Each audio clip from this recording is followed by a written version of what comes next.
The girl that danced all night in the rain of cold blue light. She looks so full of life, even though she's lost inside the rain of cold blue light. She stands there, the world spins around her, shiny lights and colors surround her still. She wants more, the music swings, the rhythm goes faster. She turns round, the sky blue brushed past her still. She wants more. Hello everyone, welcome back to my channel. I am Prathigna and it's kind of weird. I'm not in New York City. I don't know exactly where I am. Like, literally I know where I am, but I'm not going to tell you that. I'm in a beautiful suburban area in Jersey, staying with a close friend. But in terms of like where I'm at in life, girl, I have no idea. Okay, I have no freaking clue.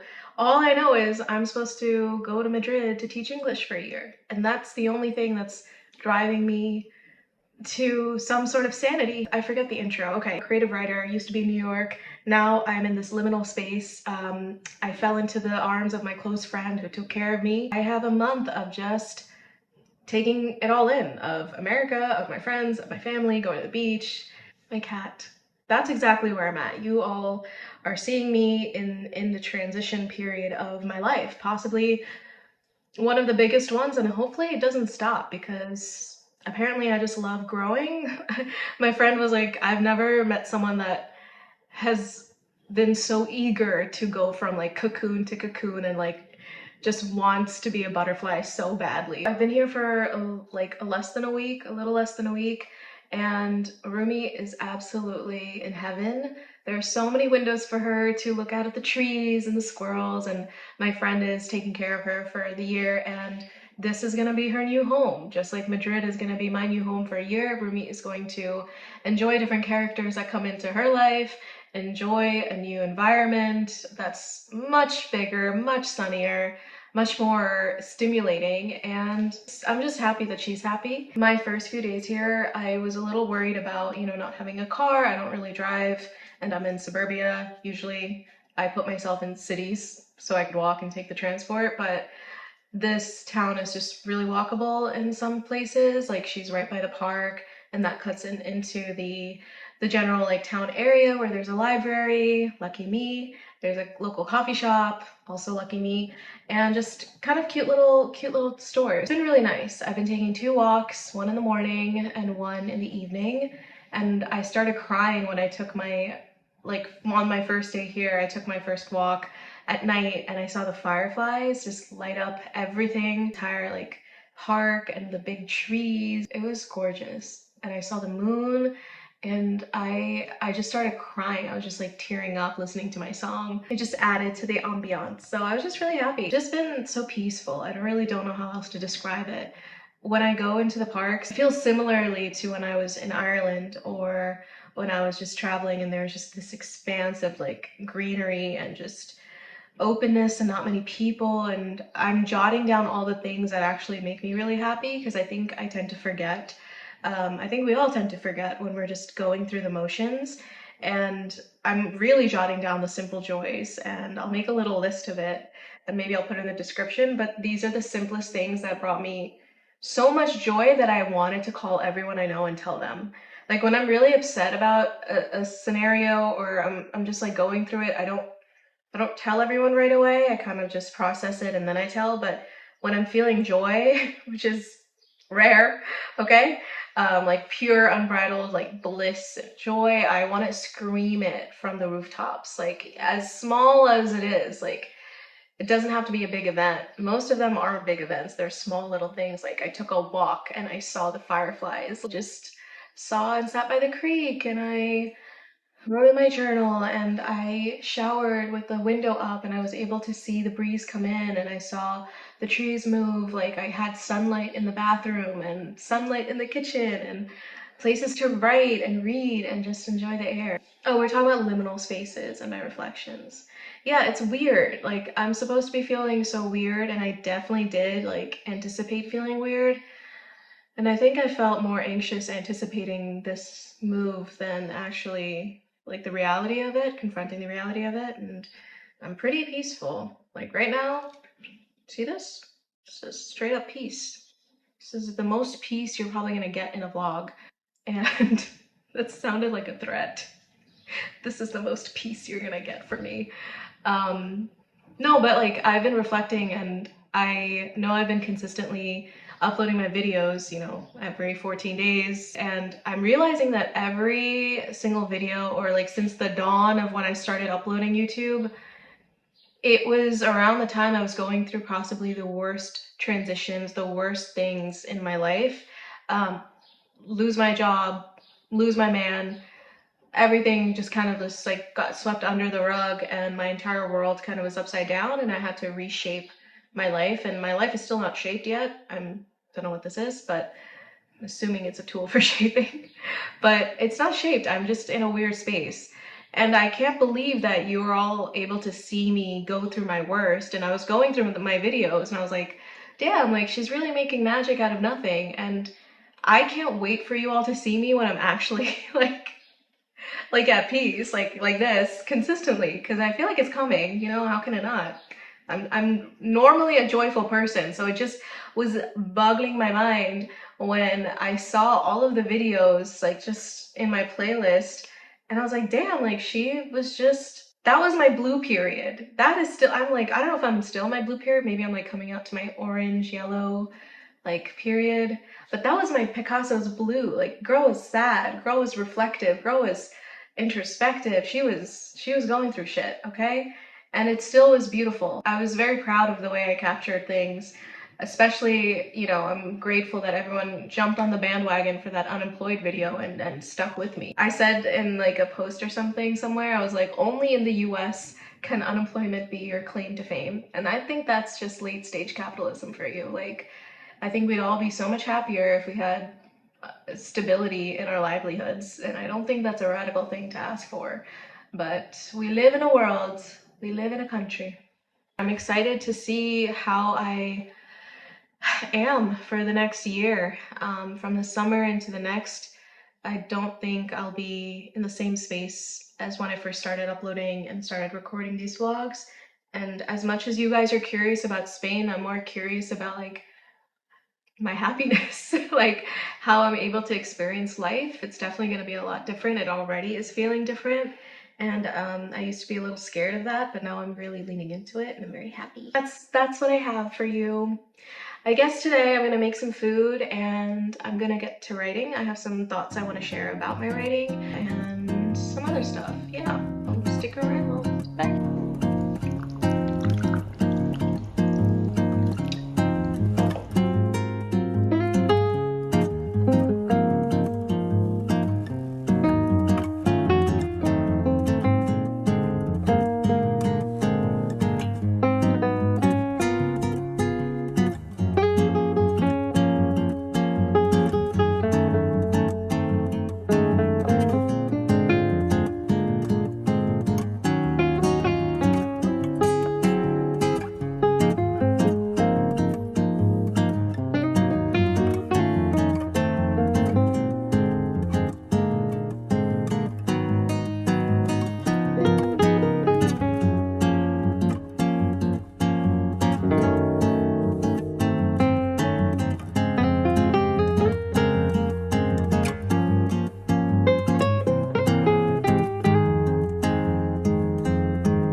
Since we are in the topic of liminal spaces and just transition periods in life, I need to share with you this piece of work that my friend Samya has written, and I'll include her blog, which is fantastic, called Steep by Samya, and the piece of essay that I'll be sharing with you all in the description, so I highly recommend checking out her writing.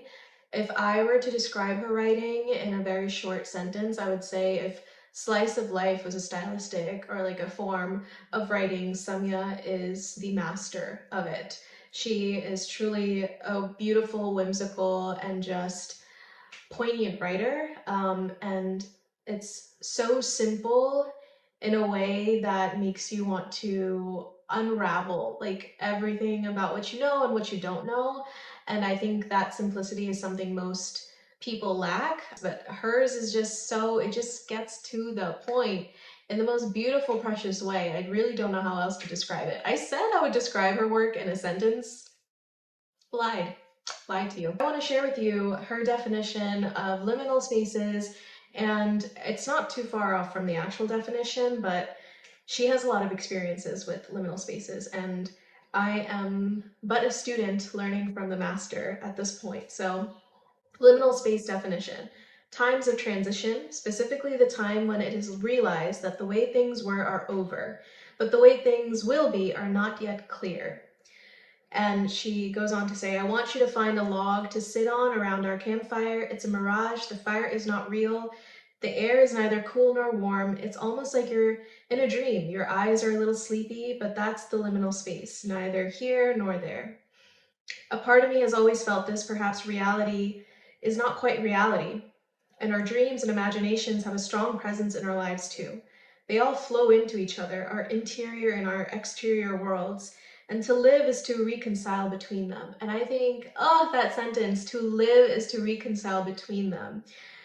I just think it's a beautiful way to describe so many things that we may end up going through in life, like small transitions, big transitions, places where you're completely out of your element, whether it's the environment, whether it's the person that shaped your environment, whether it's family or career or your own hopes and goals, you know, like all of those things are so easy for external circumstances to kind of take away, or you like taking yourself out of the way, but what is left, you know? And I think the liminal space kind of makes you confront what is there when you don't have much. So that's at least my interpretation of the idea of reconciling between our interior worlds and our exterior worlds, because what we have left really is what's inside of us and how we feel about ourselves and how we feel about others in the world. And that's a very abstract and ambiguous way of looking at it, but I think that's really the heart of it. You can't really get more specific, because you just, in order to get specific, you have to go through it, you know, and everyone is different. But that's all I'll say. This is gonna come out of left field, but something that's been on my mind recently as I'm talking out loud right now, was the scene from the Bee Movie that I saw last night. I saw the Bee Movie when I was like a teenager, and rewatching it as an adult, whew, girl, there are so many things that I wish I had someone to talk to about this movie with. There's that one scene where, you know, Barry the bee makes everyone kind of stop working for the honey and you know, shut down Honey X, the factory, and everyone's like able to relax in the beehive. Like, you know, his parents and his neighbors and friends and family are all like sunbathing, they're dipping in the pools of honey and enjoying their time of just not working. And this is that time of pure rest and relaxation for all of the hardworking bees. And it's like every single day they're doing that, and you can just tell some of the bees are getting a little restless, and but you can't do anything because there's no work to be done and people are not going to work. I feel like I'm in that hive right now, like just that level of comfort and safety and knowing that I'm able to do really not much. I'm not working, I'm not producing shareholder value, I'm not circling back, touching base, landing on the moon for a C-suite executive, I am not following up on emails, I'm not adding anything to Excel sheets, and I'm definitely not, you know, dealing with corporate politics. And it's amazing. Like, God bless. God bless. You know, like eventually that life will find me, but I've been thinking like, God, I really want to hide from that life as best as I can until it finds me, because I don't know. Maybe it will, maybe it won't. That movie, there was, a scene in the very beginning too that talked about how the Barry the Bee has to pick one career for the rest of his life. And he got so freaked out, he left and, ventured outside and fell in love with a human. But the thing is, like, the idea of working one thing for the rest of your life, like, that scared me. Now, like, waking up to it, I realized that actually there actually is something that I want to dedicate my life to. Just one thing. And I realized I have been doing it, and it's writing. Like, it didn't sink in all these years up until now, maybe because I'm like learning to really stand my ground and really know myself more. But dudes, I really want to just dedicate my whole life to storytelling, to writing, to books. I really don't know what else to do with my life besides that. And it was the most overwhelming feeling, and I don't want to look back. If you have that one thing and it won't leave your side and it's always been consistent, whether you're aware of it or not, like, you have to not ignore that. And I've been ignoring it, thinking like, oh, it's, something that'll always be by my side. It's just a little hobby. I'm really passionate about this hobby and I'm telling everyone about it so that, it's a passion and a hobby. But I'm like, no, like, I want to take it up so much further. I want to be conscious and learn more about it and get coached and mentored. And I want to just amp this up. I want to dedicate my entire life to writing from now on till I am on my deathbed, if I'm guaranteed a bed, that is. So yeah, that was the thing that came up for me when I was watching the P movie. I was like, wait, like, if I had to choose one thing that I want to do for the rest of my life and dedicate my life to it, it's writing. As painful as it is, as awful I may be to myself when I'm in that process, and as young as I am, like, that's all I want to do. I really don't know how to make that work. I don't know how to make my rent that way, and I don't know how anything is going to work. And I hear a lot of people say, don't think about the how, don't think about anything, just know that you want to do this. And that's where I'm at right now. So I wasn't able to really confirm that feeling unless I was in this liminal space. So a lot of things came up for me, actually. My first couple of days here, really letting go of what I've been doing in New York and what I'm anticipating doing in Madrid. That's it, yeah. So I'm here. And right here, I'm thinking, oh God, I really want to just dedicate my life to this thing called writing. And that's it. That's my aha moment. Thank you, the Bee movie. Thank you, Barry the Bee. And you know how I know this is where I want to be, regardless if I'm meant to be here or not. I don't care. Right now, this is where I want to be, which is in the pursuit of writing and getting better at the craft of writing. I know I want to be here when I feel I don't know enough. I feel like so amateurish. I feel like this insane thirst for knowledge and experiencing some competition and challenge. I want to learn from really good writers, and I want to be coached, I want to be taught, I want to be inspired. There's a lot of self-teaching that, can be helpful and beneficial, especially if you're not going to school, if you're not going to get your master's, or you're not getting a certification. We live in a world where you can just Google anything now and watch any videos and look at all the archives on the internet. But there's something about having a mentor and having a coach in the field that you are passionate about, in the field where you want to make that obsession into something more. And I hope I bring in opportunities where that can happen. In the meantime, I will be working on my novels, and I'll be reading a lot of books, I'll be taking lots of walks, and I'll be enjoying my space here. And you'll come along with me and it'll be great. She wants more than life like this can bring. She wants to find a way to smile again and swing, to smile again and swing.